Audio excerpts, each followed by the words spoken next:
This is House Planning Help episode 293. Hello, I'm Ben Adam Smith, and this is the podcast for you if you're interested in self-build, because I'm exploring what houses we should be building in the 21st century and trying to break down the major roadblocks that may get in our way. Coming up in this session, my guest is Zack Semke, and we're going to be finding out about Passive House Accelerator. Also looking at some interesting things in here, including the parallels between the energy transition and the transition that we need to make in the built environment, and looking at experience curves. What do they tell us about costs as we get more experience? So that coming up. But I wanted to start today by telling you about another useful resource. This is a new podcast on the block from the Architects Journal. It's called the Climate Champions Podcast, and it's with Hattie Hartman. And I remember when I last saw Hattie, she's the sustainability editor. I think it was at the ASBP conference. And she mentioned to me that she was going to start a podcast. And the number of people who tell me that they'd like to start a podcast, or there's one in the pipeline, and then we don't hear anything more. So this is quite exciting. She's teaming up with George Morgan, director of 1.5 Architecture, and ACAN are involved as well. And I know that episode 1, it makes me laugh, right in the deep end here. Maria Smith, the title of this one, it's depressing how much architects are the problem.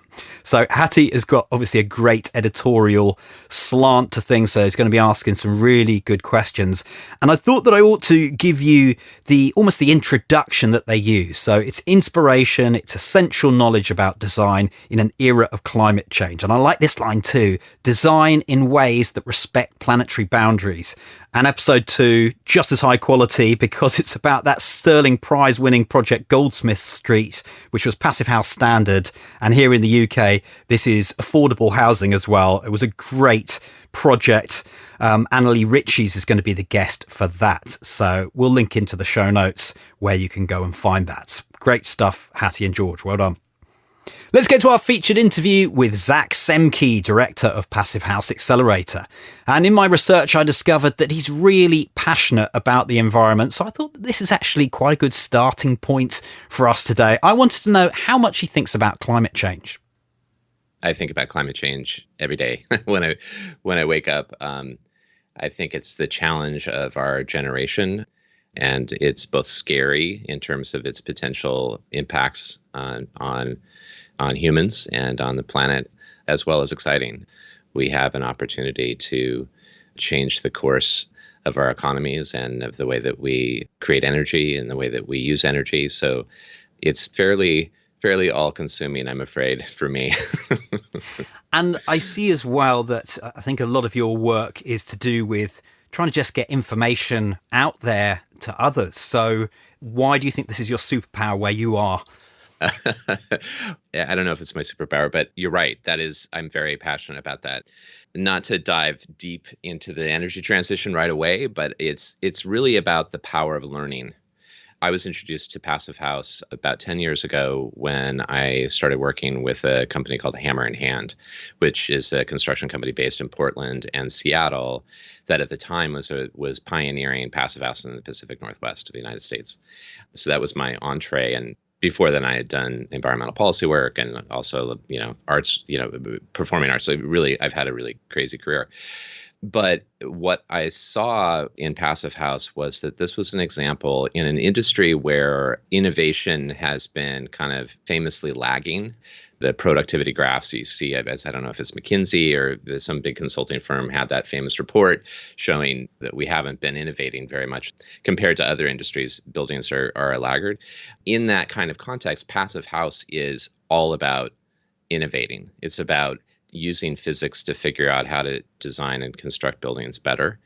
And that notion of almost reconceiving buildings as a technology, in some ways, you could even say, the skeleton and the skin of the building, not the 20th century version of stuffing poorly performing buildings, stuffing a whole bunch of mechanical equipment in those buildings to make up for it. That's almost the story of modernism in architecture, right? Well, Passive House says, no, let's step back and take a look at the actual building itself and make sure we're dialing that in as smartly as we can and optimizing it for heat and for moisture and for cost. So when you start conceiving of something as a technology, then the power of learning becomes super important. So I think probably a lot of listeners are aware of just the astonishing drop in cost of solar energy, of batteries, of wind. I mean, it's phenomenal. In the last 10 years, the cost of solar energy has gone down by a factor of 5. So, and now we're at a place in many parts of the world where it's actually cheaper to build a new solar energy production facility than it is to operate existing coal-fired power plants. So it's really powerful. And the reason that that has happened is what's called Wright's law. Sometimes it's called Swanson's law. It's basically the learning curve law, which says that every time, and this applies to all technologies, every time you double a technology, the learning that's involved, all the little kind of micro innovations that happen all across the supply chain for that technology, the learning that's involved reduces the cost of that technology by some increment. And in solar energy, it looks like that increment could be as high as 30%. So every time we double the number of solar panels around the world, the cost of solar power goes down by 30%. And so it's driving mind-blowing changes in cost. And so if that's true for that technology,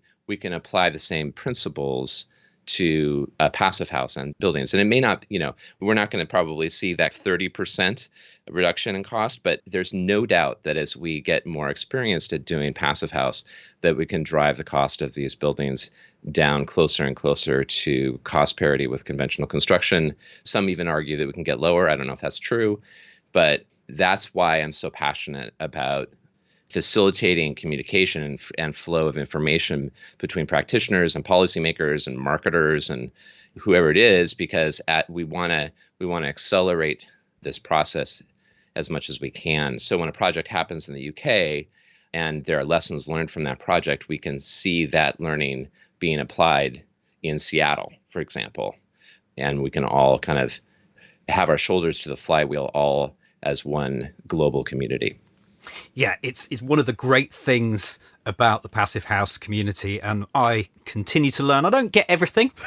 I'm not one of the hugely technical people. I'm right there with you. Okay, good. Not just me, but I think what I really like is that so many buildings have been built in the past without thinking about the physics, and this just brings that together. It really does. And I think that has been such a critically important contribution to the kind of broader sustainability or green building movement, is that focus on physics, understanding of physics, and then also the development of tools like PHBP or Wi-Fi passive that help with design of these buildings has meant that we know what we're getting. With some green buildings, and I'm not going to name names, green building standards that are not passive house, there's a performance gap. So, this modeled performance that people expect, but the actual performance on the ground or in the dirt can be much worse. And part of that is that a lot of these systems don't understand the role of thermal bridging, or they just don't, it's more kind of rule of thumb stuff. And I think that has been such a critically important contribution. And I guess the other piece of that is that Passive House it doesn't require a PhD or a tremendous amount of expertise in modeling. The tools are optimized in their complexity. They're not too complex and they're not too simplistic for the task. And so it's kind of the right tool for the job. Now, you talked already about going hand in hand with the clean energy and passive house. If the costs do come down, what does that mean for the status quo? This may be a broader question here, but the fossil fuel industries, are they just going to sit back and say, oh, this is a good idea? No. Well, I think it depends. I mean, I do think you see some fossil fuel majors that are at least purporting to embrace the goals of the Paris Accord. Others are simply going bankrupt. I think that the beauty of this is the agency that it gives us as practitioners, as architects and designers and homeowners, because really this is all about demand destruction. We need to destroy demand for fossil fuels. And when we are successful at destroying demand for fossil fuels, then the price of oil and coal goes down. And if it goes down far enough, then it simply becomes uneconomic for these companies to spend time and energy and money extracting that resource. So you get stranded assets. And I think that the COVID experience this year has been a perfect example of that, with tremendous demand destruction happening early this year as we all hunkered down and stopped traveling. And the price of oil actually going into negative territory. The kind of short-term oil futures going into negative territory. So if you had a ship full of oil, you had to pay somebody to take it. So yes, I mean, I think that we know that there's a big struggle, and there's been decades of misinformation coming from the fossil fuel industry. But I think that things are feel like they're beginning to shift. Let's bring it back to our industry then. So what's the landscape like where you are? It's one thing building a passive house, getting it, and your own business or your own company starts that journey. But is that happening all around you? Or, you don't want to rush it and get it wrong is the other thing. Yeah, that's a good point. I feel so impatient about uptake of passive house. That said, there are some really great examples of market-wide transformation going on in Vancouver, BC, which is, I'm in Seattle, so it's just a couple 100 miles away. There's an explosion of passive house happening thanks to, enlightened public policy that is incentivizing passive house or net zero construction. But passive house is just taking off like crazy there. In the US, it's more of a patchwork, and New York is a leader. New York City is definitely a leader. They have a local law that will be imposing carbon emission restrictions on existing buildings. So a huge portion of the buildings in New York City will need to do deep energy retrofits. So that's going to have a really big accelerating impact on passive house retrofits, which is exciting. So in Seattle, I've been involved in policy advocacy for years now, and Seattle is known, or I think has an image for being a liberal green town. And that's true in some ways for sure, but the scalability discussion has not really taken hold. So we have green building policies that at the top incentivize Living Building Challenge, which is fantastic. But those incentives have not resulted in broad uptake of living building design or construction among the development community. And I submit that the reason for that is that it's expensive and harder to scale. It wasn't meant, the Living Building Challenge was never meant to be something that scaled up quickly. It was meant to be a challenge. It was meant to, kind of be like the moonshot of green building. Passive house, on the other hand, is dialed in to be cost optimized. And so I think as cities become actually serious about delivering on climate goals, they'll recognize that there is no other green building standard or approach that rivals passive house on reducing operational carbon emissions. And so I do think that there's going to be a wave of uptake. Interestingly, one of the hotspots of passive house right now in the United States is for affordable multifamily buildings in Pennsylvania. And the reason for that is that the state affordable housing body, the Pennsylvania Housing Finance Agency, prioritizes in their scoring of projects that are looking for funding, they prioritize passive house. It doesn't cost the state anything to make that priority, and developers can choose to include passive house in their plans or not. But they know that if they do, they're going to get a competitive edge in getting funding. And so that's resulted in this wave of passive house construction in Pennsylvania for affordable housing. And the thing that's pretty amazing about that is that, and I think this is partly due to the learning curve that I was talking about earlier, and it's also partly due to the fact that this policy encourages project teams to make passive house pencil at the very earliest stages of design, which is the story of integrated design in green building, is that you need to do it early if you really want to harness the power of that process. The average construction cost of the passive house proposals was $173 per square foot, and the average cost of the conventional proposals was $175 per square foot. So the average cost of the passive house proposals is actually lower than conventional buildings, according to the PHFA data. And is that as well embracing things like simplicity of design? Exactly, right. Simplicity of design is key. Thinking about when you invest in the envelope, it means that you can save on mechanical equipment. So there's that cost optimization thing that's going on. But I think that when you get to a place where passive house is equally expensive or perhaps cheaper than conventional construction, it really becomes a no-brainer, because when we're talking about affordable housing, we're also talking about providing healthy environments for occupants and lower energy bills. They're all the kind of non-climate action benefits of passive house that are being equitably distributed. It's not we're just slapping up cheap housing that has poor indoor air quality. I mean, in Pittsburgh, for example, there's still plenty of fossil fuel generated energy and pollution in the air. So to be able to be in a passive house means lower asthma rates and healthier kids and all sorts of benefits. So that's a shining example. And there are other states that are following suit.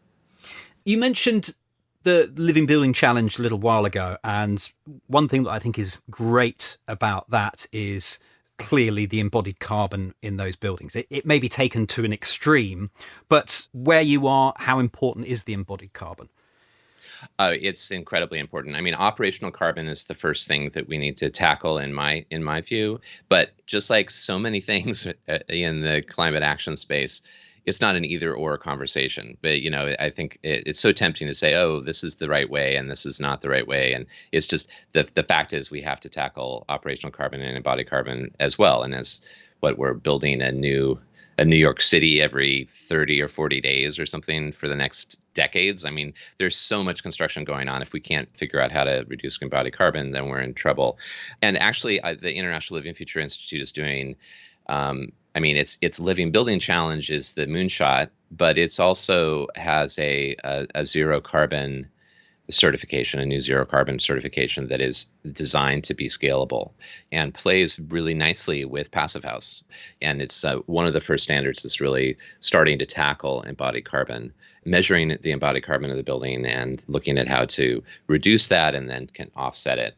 The passive house community is absolutely embracing embodied carbon as a challenge that we have to address. Whether that ends up being addressed directly in the certification is another question, but I do know that organizations like the Passive House Institute are dedicating some serious resources to researching embodied carbon and then thinking about tools to address it. And one of the interesting contributions that organizations like PHI can make are dialing in the energy-related embodied carbon calculations. So really looking at okay, we're making these design decisions to make this project a passive house.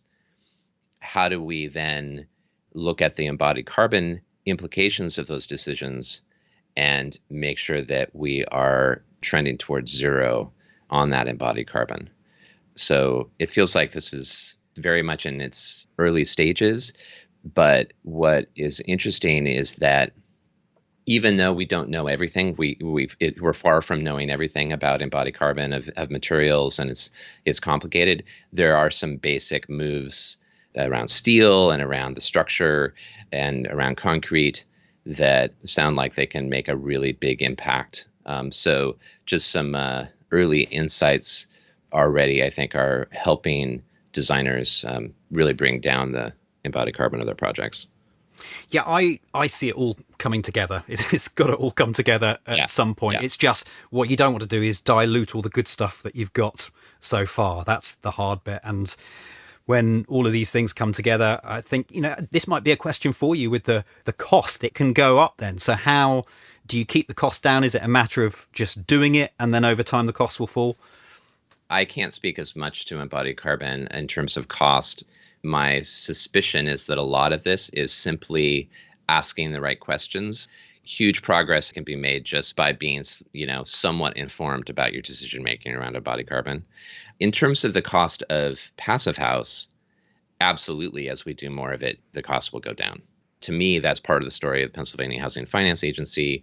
You hear this story told by project teams all the time. Like my first Passive House was 10% more than my conventional projects, but my second one was 5% more. And you can see that trending down. And then also the whole supply chain for components. When Passive House was starting in the United States 10, 15 years ago, the triple pane windows were crazy expensive, and that's changing. And there's still issues where we're not able to get our hands on a small enough heat pump.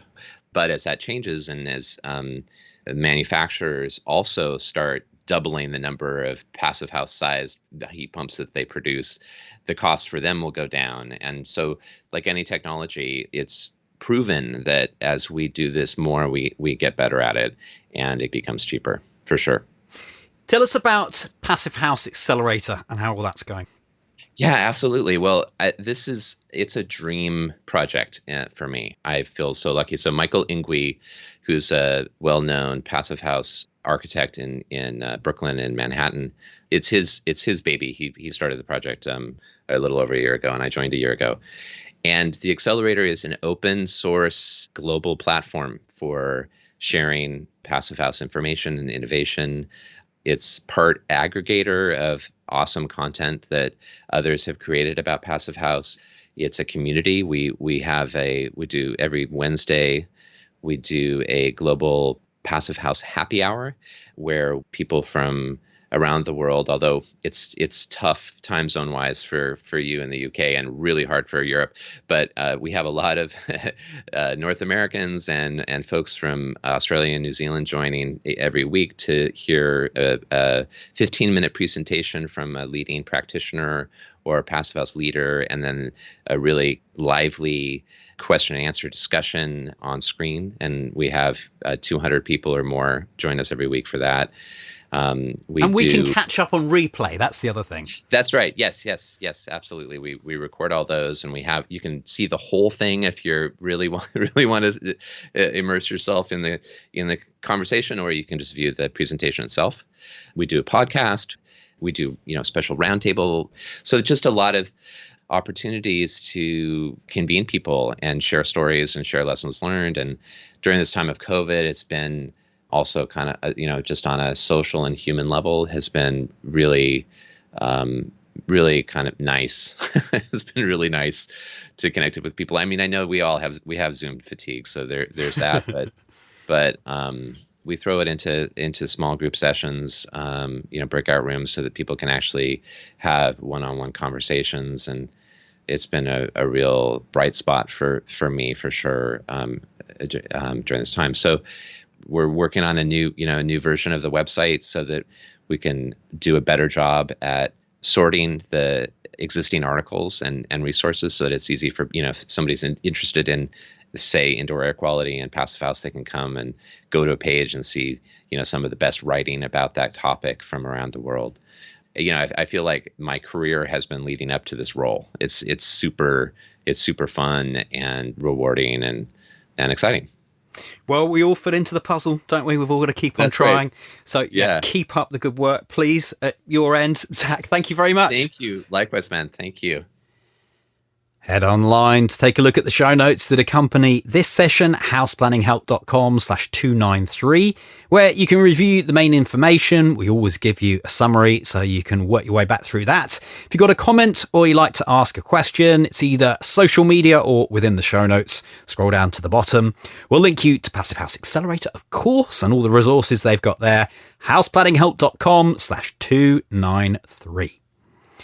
My call to action is to check out the Hub. This is our membership community for owner builders, primarily for those in the UK, but of course there's a lot that's transferable, and things like our in-depth video case studies that we throw a lot at. I run a video production company, and so it's very useful for things like this where we want to get and follow construction projects the entire way through. So we've done one with the PH15, that's using I-beams, timber frame, insulated concrete formwork. We've done a masonry cavity wall build, and we're just looking at another one at the moment where we start filming on that very soon. So all of that in the hub, including live training. We've got courses, we've got our members forum, and of course you can interact with me if you feel like you need any input. I'll do what I can. houseplanninghelp.com/join. Next time I chat to Adrian Reith, and he went for a Balfritz house. It's a turnkey solution, so we find out why he decided to go down that route and what he thinks at the end of it all. Thanks for listening. The House Planning Help podcast is produced by Regen Media, content that matters.